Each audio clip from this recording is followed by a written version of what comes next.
Hello, I am Barendipidus, and today I'm going to react to the final chapter of the Brawlhalla Battle Pass Season 11 web novel on brawlhalla.com/battle pass. The epic conclusion. I've been really curious to see how this final confrontation with Fel Empress Nai and Azoth and Chell and Loki are, and how all this will come to a head. And I'm really especially excited to hear what Queen Nai's perspective is on all of this. It'll be very interesting. But anyway, here we go. Chapter 9, As Fate Foretold. Probably referring to the prophecy of the Jaguar Queen. A sepulchral silence, the calm before the storm. Loki licked his lips. The air was dry and laden with tension so thick he could cut it with his scythe. Azoth stepped forward as a bronze axe materialized in his right hand. Chell started forward in suit. Azoth raised a hand. She froze in place, a snarl painted on her face. Nay, the years have not been kind to you. I warned you against the necromantic arts, all my pleas, my own follies, as lessons. You know very well what an undying existence is like, and you know everything it cost me. I will never know rest. I suppose now neither will you. What have you done? You still have it in your heart to lecture me, just as you did all those years ago. You sit on a broken throne, presiding over subjects who would want nothing but to depose you. This life you live comes at a price, and your empire has dearly paid for it. Chell speaks of the torment your people endure, wallowing and drowning in the rains. Why did you cast them out? Do you question my loyalties? Do not speak as if you understand what I have endured. You haven't seen what I have in the last 500 years. You know nothing of what I've sacrificed to be here. What made you do this, child? Tell me this, and I will ask nothing more of you. Ever since the dawn of the first darkness, the empire of the Jaguar Kingdom has been on a path to ruin. I was naive, too caught up in my magical studies to attend to the needs of the people as a proper ruler should. I like how Chell is just angry right now. I did not think the people would be so bold and foolish to slay their own gods. When you died at the start of that inciting riot, I tried to reason with them. After you fell, they pushed past me, raided the chambers of our sleeping deities, and killed them with impunity. And so the Empire has paid dearly for the sins of a few. The guilty bore godly curses upon their bodies, and their return spelled doom for even the innocent. Anyone who survived such a pox was left in a state of near death. The forest of the gods that had shielded us, too, turned hostile. Wild beasts turned feral and rabid. The ley lines grew unstable. The skies rained fire for 1,000 days. If the survivors stayed in Ishanokala, in the forest of the gods, they would have all died. So, I sent them to the surface, where they could have at least had some vanishing semblance of a chance of survival. Then, I sank Ishanokala into the depths. I have traded everything to sustain the remainder of the surviving gods until this day. Our gods are pillars. They nourished our way of life. I bound my life to theirs. So some kind of inciting riot of some sort. There were troubles before, and that led to a riot, and that's why the gods were being slain, and she saved what few she could, which I'm assuming turns out to be 11. So long as they still draw breath, I would remain undying and unyielding. I never taught you anything of the dark arts. So then how... I have forged my own soul stone. Really? Oh my goodness. Yeah, she just figured it out. She learned the recipe. Wow. Bound the remaining 11 gods' lives, as well as my own, to it. I have ensured I will live long enough to correct my mistakes. I have bided my time, training, honing my magic, preparing for the trials I will soon face, for that final battle. I will do what must be done to restore our ailing gods into their rightful thrones. My will is with my deities. My heart beats only for the empire of the Jaguar Kingdom. Salvation will come.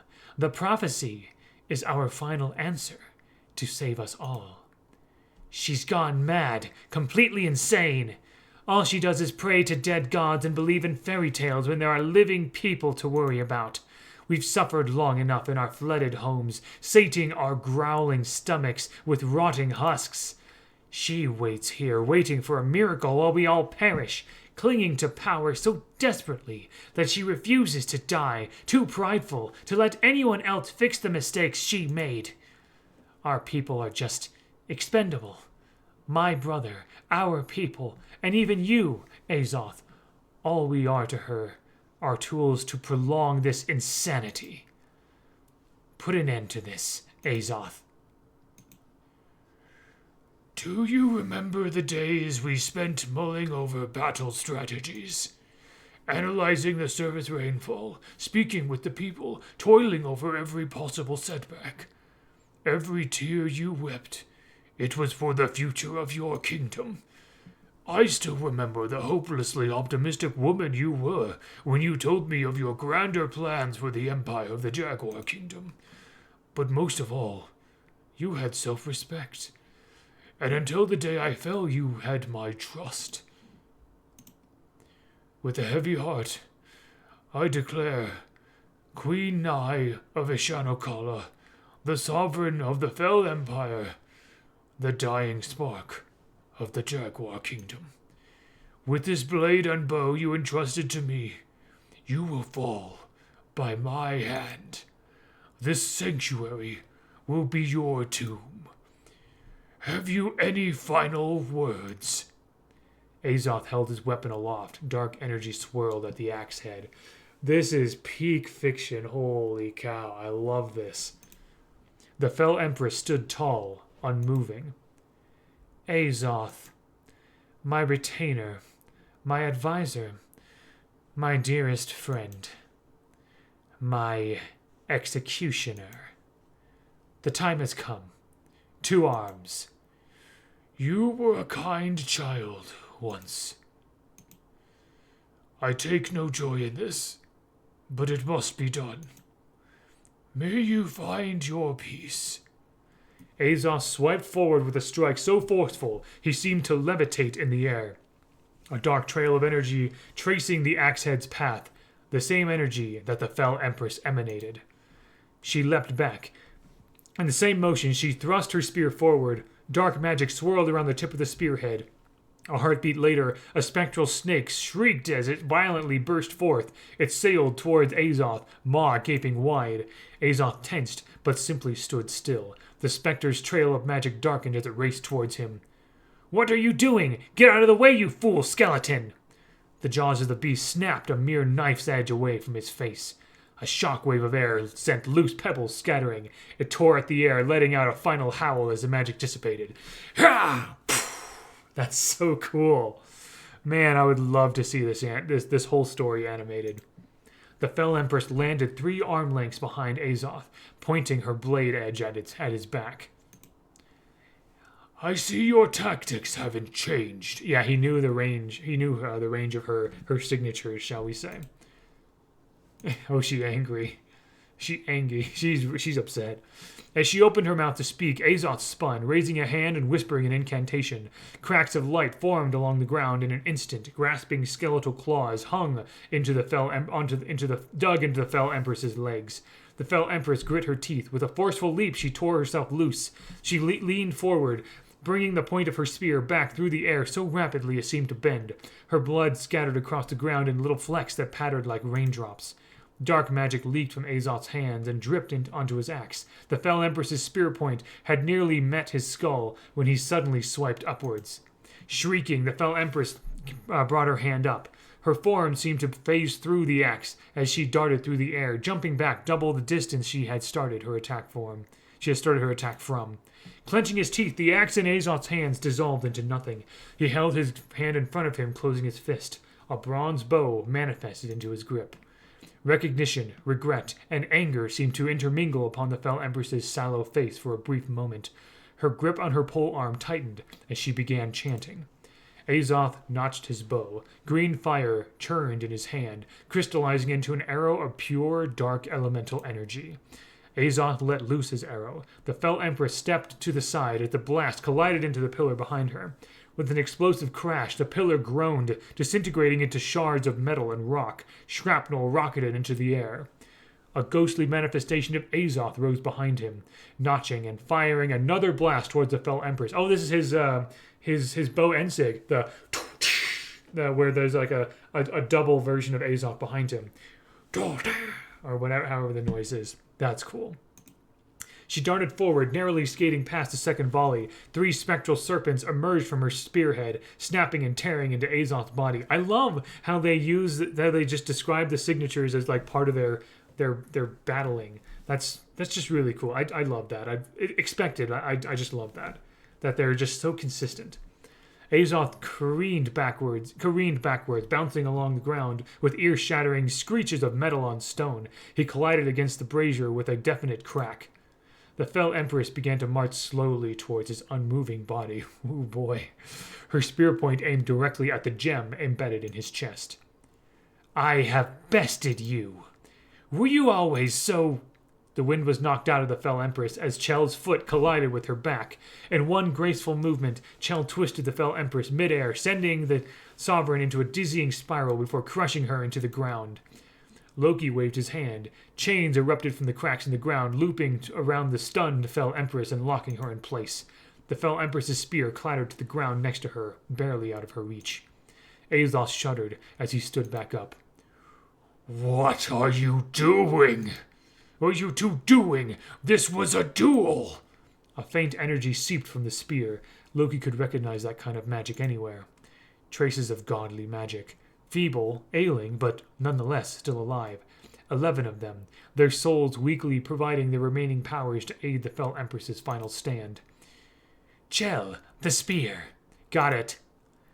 Chel grabbed the spear. A second later, she shrieked, dropping it. The spear had sizzled. Skull's eyes, adorned upon it, glowed more brightly than before.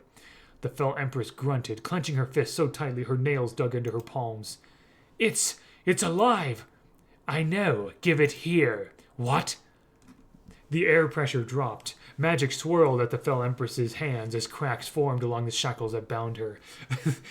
There's just something so raw about, like, the air pressure dropped. Like magic coming in. Oh my gosh.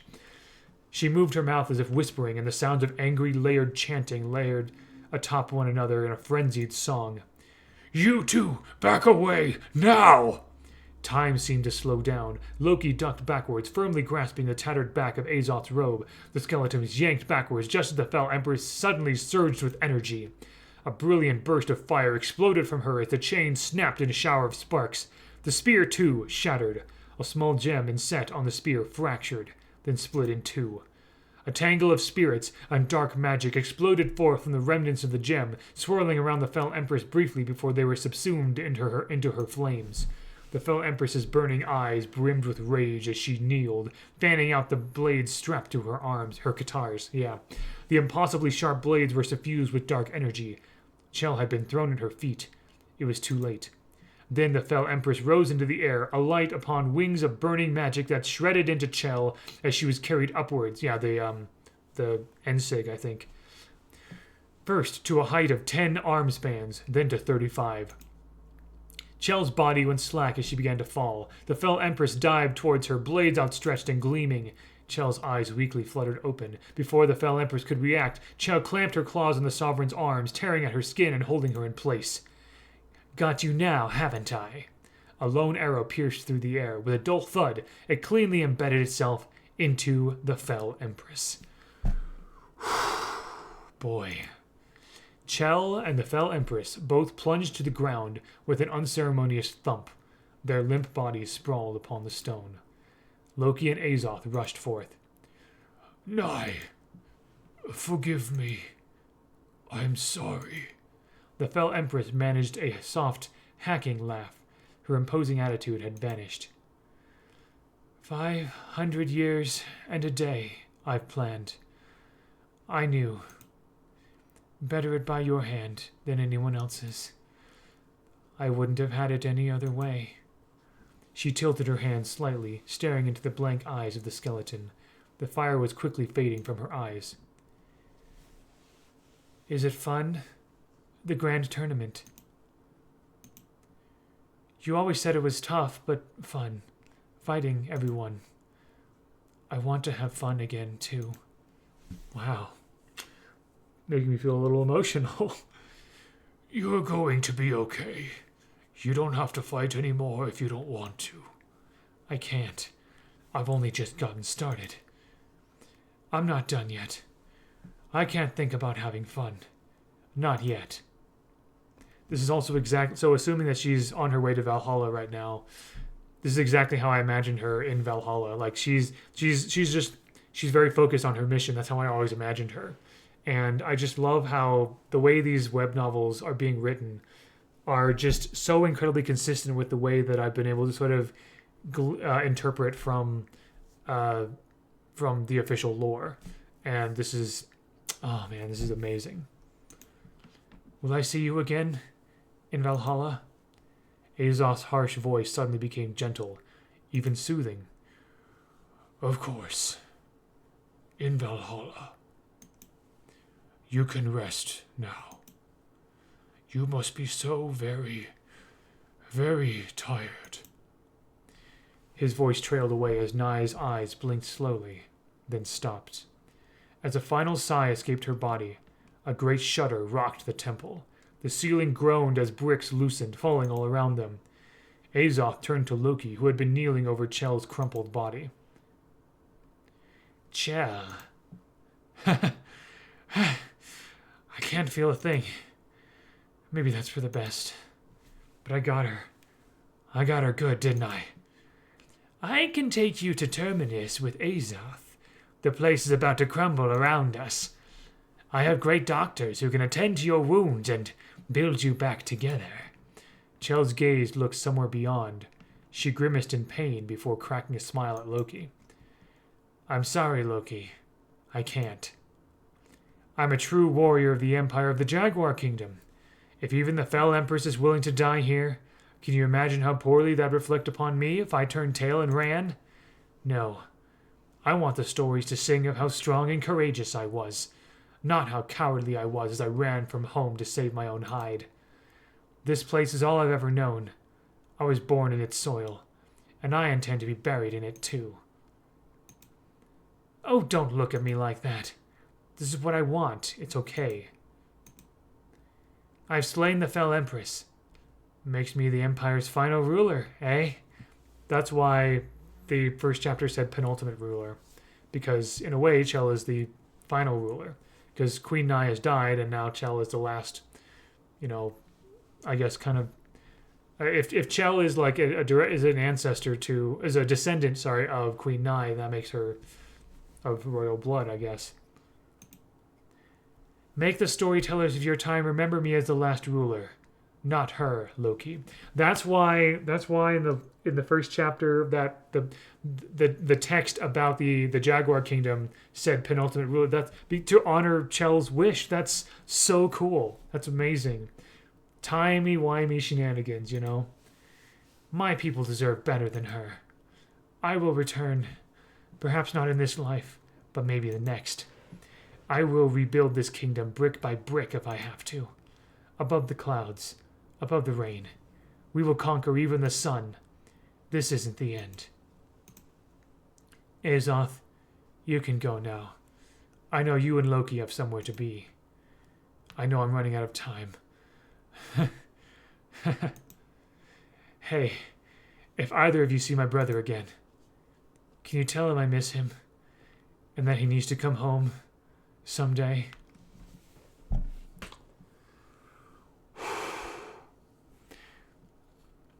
I would not be surprised if Loki allowed Tezca to go to Valhalla because of this.